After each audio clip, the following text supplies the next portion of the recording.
और इस फोटोग्राफ्स में जो दिखाया गया है, इस पर इनको शक है कि हमारे बेटी के साथ कुछ गलत हुआ है।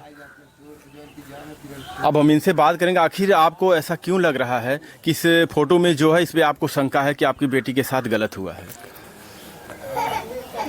अब आप देख सकते हैं कि ये जो घर के अंदर ये इसकी स्टूडियो बना रखा है, लहास यहाँ पड़ी है, पीछे इसकी मौसी बैठी हुई है, साथ में विष्णु खड़ा दिख रहा है, उसके बगल में क्या बोलता था चौकी इंचार्ज खड़ा होकर के कुछ लिख पढ़ रहे हैं, और लहास को फंदा दिखा रहे हैं कि इस कमरे में है, बेडरूम में है, और ऐसा पत्ती में वो फंदा लपेटा हुआ है।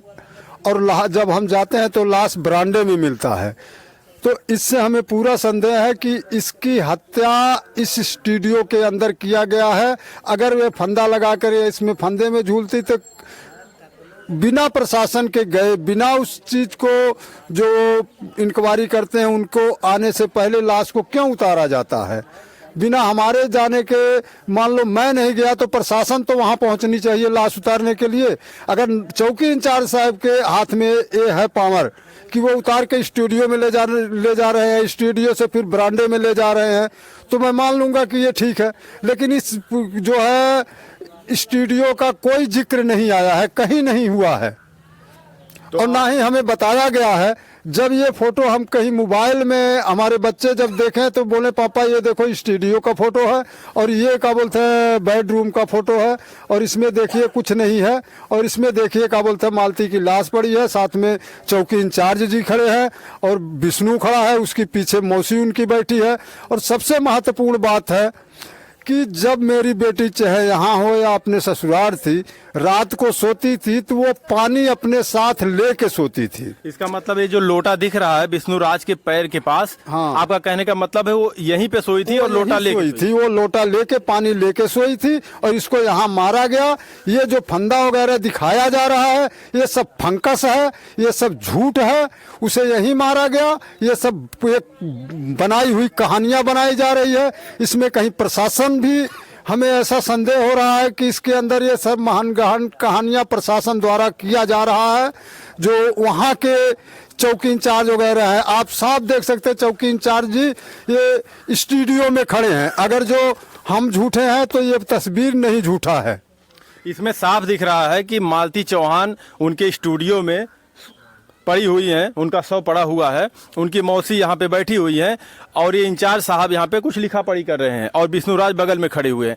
लेकिन इधर थोड़ा सा आप लोग नज़र डालिएगा, इधर ये पंखे पर नज़र डालिएगा। इस पंखे के पत्तियों में भी वो साड़ी होता है जो महिलाएं पहनती है, वो साड़ी इसमें लपेटा हुआ। अगर मालती चौहान इससे अपने गले में लगा के लटकी हुई होती तो ये तो वाकई में पत्ती को लटक जाना चाहिए था, टेढ़ा हो जाना चाहिए था। लेकिन पत्ती पूरा टेढ़ी एकदम सीधी लग रही है और उसमें लपेटा हुआ है लग रहा है, इसीलिए आपको संदेह हो रहा है। हाँ जी, इसीलिए मुझे संदेह है कि अच्छा मालती का वेट 70 किलो से लेके 80 किलो के बीच में, इससे कम नहीं रहा होगा।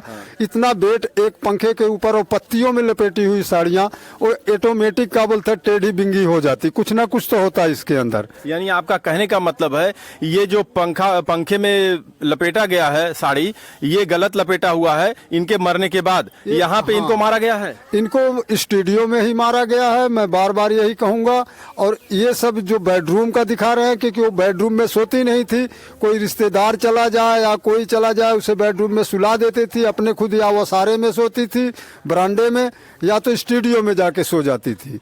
और सबसे महत्वपूर्ण बात, वो पानी लेके सोती थी। ये बीच में लोटा आप लोग को विष्णु के बिल्कुल पैर के पास दिख रहा होगा, एक पीतल फूल का लोटा है। हाँ। वो उसमें पानी लेके वो सोई थी। और लाश जो जिस चीज को वो ढक रखे थे वहां पे लाश को बरामदे में, वो चीज इसके नीचे बिस्तरा बना हुआ है। आप देख सकते हैं जो हम लोग गरीब आदमी कथरी जिसको कहते हैं कि उसको कपड़ा जोड़ जोड़ करके सिलाई करके उसे एक कथरी बनाते हैं और उसको डाल के हम सोते हैं। क्योंकि इतना हमारी पावर नहीं होती कि हम जो है मैट्रेस गद्दा वगैरह रख सकें। और छोटे बच्चे होते हैं पेशाब वगैरह करते हैं तो इसको धुलाई भी हो जाता है। मैट्रेस गद्दा धुलाई होता नहीं, आप सब जानते हैं। तो इस करके वो कथरी देखिए आप नीचे बिछा करके सोई हुई है और वहीं पर इनका हत्या हुआ है। कोई फांसी नहीं लगाई है। चाहे जो मर्जी कहे, मेरी बेटी फांसी नहीं लगाई गई, उसका गला दबा करके, मुंह दबा करके, सांस बंद करके उसे मारा गया है। इनका साफ कहना है कि मालती चौहान ने अपनी जान नहीं दी है, उनको मारा गया है और स्टूडियो मारा गया है। ये सब जो है ये सब नाटक किया गया है। हाँ, सब नाटक है जी। आपको कब सूचित किया गया इनको, इनके मरने के कितने देर बाद? हमें हमारा बेटा फोन किया, छोटा वाला कहीं गया था छठ पूजा में, उसके पास फोन विष्णु किया, तो बेटा मेरे पास फोन, तो मैं विष्णु को फोन लगाने लगा, विष्णु फोन उठा नहीं रहा था 2-3 बार, तो बेटा मेरे पास किया कि ऐसी बात है, तो मुझे विश्वास नहीं हो रहा था कि ऐसा मालती कर सकती है, क्योंकि मालती एक बहादुर लड़की थी, जो कि 2.5-3 साल में इस मुकाम तक पहुंचने वाली लड़की कभी वो आत्महत्या कर नहीं सकती थी। वैसे भी वो मार से डरती थी, मरने से डरती थी। तो इस करके ये जो है इसे हत्या किया गया है, इसको रास्ते से अपने विष्णु हटाया है। आप जब वहाँ पे पहुंचे तो आप क्या देखे? आप वहाँ पे इनका शव कहाँ पे था? इनका शव बरामदे में पड़ा हुआ था। यानी यहाँ पे दिखाया गया है कि स्टूडियो में है, और यहाँ दिखाया गया है कि पंखे से लटकी हुई है, और आप गए हैं तो इनका शव बरामदे में पड़ा था।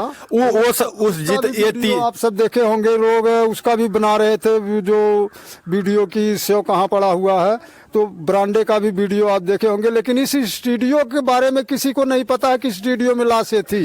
ये तो